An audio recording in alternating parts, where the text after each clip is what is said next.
Hi friends, welcome to குறிஞ்சி.com. கோதுமை மாவு மட்டும் போதுங்க, ரொம்ப ஈஸியான கிறிஸ்பியான இந்த ஸ்வீட்டை நம்ம செஞ்சிடலாம். அது மட்டும் இல்லாமல் இந்த ஸ்வீட் நம்ம 2-3 நாளைக்கு வச்சிருந்து சாப்பிட்லாம், கெட்டு போகாது, ரொம்ப நல்லாயிருக்கும். வாங்க இந்த ஸ்வீட் இன்றைக்கி எப்படி செய்யறதுன்னு பார்க்கலாம். 1 கப்பு கோதுமை மாவு எடுத்திருக்கேன். இப்போ அதுக்கு தேவையான அளவுக்கு ஒரு 1/2 ஸ்பூன் உப்பு, 2 பிஞ்சு சமையல் சோடா, பேக்கிங் சோடா எதுவாக இருந்தாலும் பரவாயில்லைங்க, ஒரு 2 பிஞ்சு எடுத்துக்கோங்க. இப்போ இது நல்லா ஒரு வாட்டி கலந்து விட்டுட்டு, இது நல்லா கிறிஸ்பியாக வரணுன்றதுக்காக 1 குழிக்கரண்டி எண்ணெயை நல்லா சூடு பண்ணி இது கூட சேர்த்துருக்கேன்.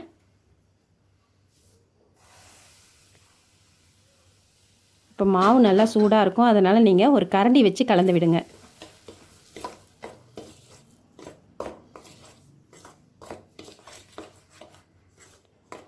இப்போ மாவு கை பொறுக்கிற அளவுக்கு சூடுக்கு வந்த பிறகு அதில் கொஞ்சம் கட்டி கட்டியாக இருக்கிறதுலாம் நீங்கள் இந்த மாதிரி கையாலே உடச்சி விட்டுட்டு தண்ணி தெளித்து நம்ம சப்பாத்தி மாவு பதத்துக்கு பிசைஞ்சிக்குங்க.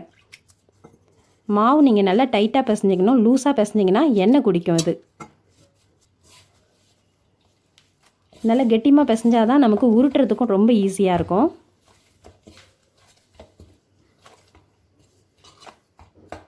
இப்போ இந்த மாதிரி மாவு நல்லா பிசைஞ்சிட்டு ஒரு தட்டு போட்டு மூடி இதை ஒரு 1/2 மணி நேரம் ஊற விட்டுடுங்க.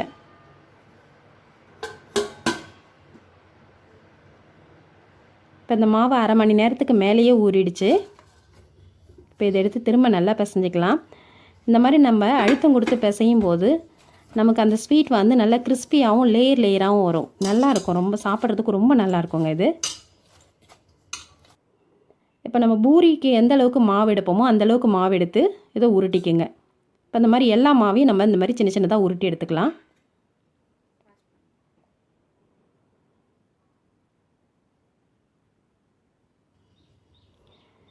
இப்போ நம்ம கோதுமை மாவு தொட்டு இதை நம்ம நல்லா தேய்ச்சி எடுத்துக்கலாங்க. நீங்கள் உங்களால் எந்த அளவுக்கு நைஸாக உருட்ட முடியுமோ அந்த அளவுக்கு நைஸாக உருட்டி எடுத்துக்கோங்க. அப்போ தான் இது வந்து நமக்கு லேயரும் நல்லா வந்து கிறிஸ்பியாக கிடைக்கும், வேகும் போதும் நமக்கு நல்லா வேகும்.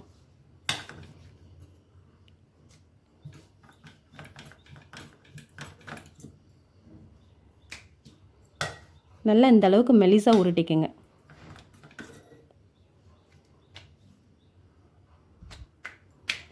இப்போ இதில் ஒரு பக்கம் எண்ணெயை தடவிடலாம்.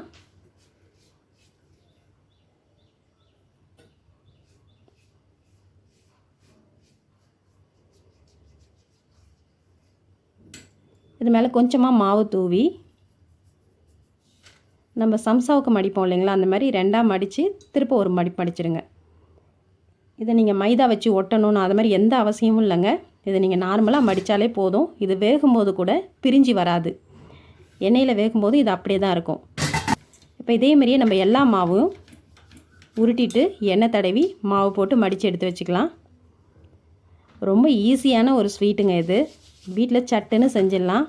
நம்ம வீட்டில் இருக்கிற பொருளை வச்சு நம்ம ரொம்ப ஈஸியாக குழந்தைங்களுக்கு இந்த ஸ்நாக்ஸ் செஞ்சு கொடுத்துடலாம். அது மட்டும் இல்லாமல் ஒரு 2-3 நாளைக்கு நமக்கு ஸ்நாக்ஸ் பிரச்சனையும் இல்லை இது செஞ்சு வச்சிட்டோம்னா.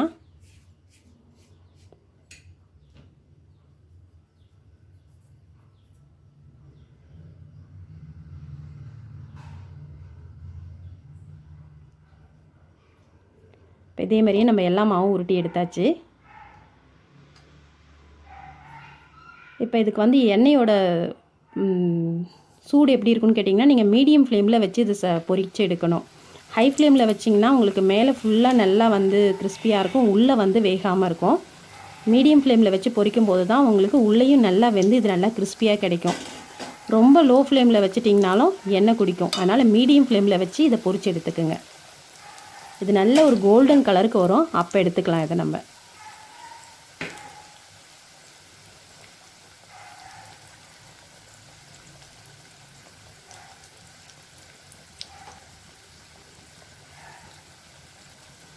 இப்போ இது ஒரு அடுப்பில் இதை நம்ம பொரிச்சிட்டு இருக்கும்போதே நீங்கள் அடுத்த ஒரு அடுப்பில் நீங்கள் அந்த சர்க்கரை பாகு ரெடி பண்ணிட்டீங்கன்னா இது பொரிச்சு எடுத்து கொஞ்சம் ஆறுனதும் அதில் போட்டு ஒரு பரட்டி எடுத்துடலாம். நீங்கள் பாருங்கள் எந்த அளவுக்கு நல்லா வந்து ஒரு கோல்டன் கலரில் கிறிஸ்பியாக வெந்திருக்கு பாருங்கள்.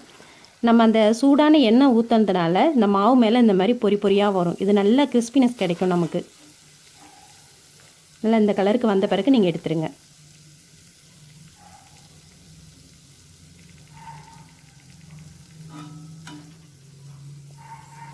இப்போ இதே மாதிரியே நம்ம உருட்டி வச்சுருக்க எல்லா மாவையும் மீடியம் ஃப்ளேம்லேயே பொரித்து எடுத்துக்கலாம்.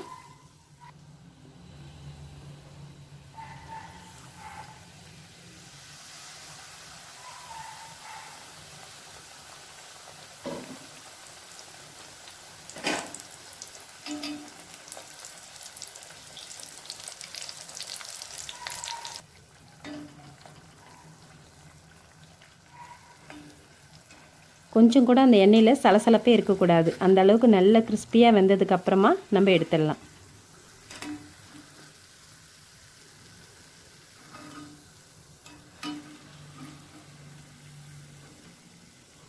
இப்போ நம்ம எல்லா மாவையும் பொரிச்சு எடுத்தாச்சு.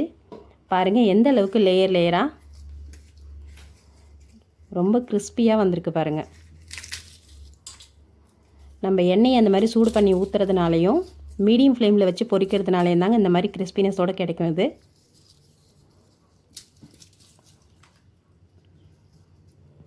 இப்போ நம்ம இதுக்கு சர்க்கரை பாகு ரெடி பண்ணிக்கலாம். 1 கப்பு சர்க்கரை எடுத்திருக்கேன். இப்போ அந்த சர்க்கரை முழுகிற அளவுக்கு தண்ணி ஊற்றிக்குங்க. இதோட பாகு பதம் பார்த்தீங்கன்னா நீங்கள் குலோப் ஜாமுக்கு எடுக்கிற மாதிரிலாம் எடுக்கக்கூடாது. இது நல்ல முத்தன பாகாக இருக்கணும். ஒரு கம்பி பதம் வந்த பிறகு நீங்கள் இதை நிறுத்தினா போதும். ஒரு கம்பி பதம் இல்லை 2 கம்பி பதம் கூட வரலாங்க.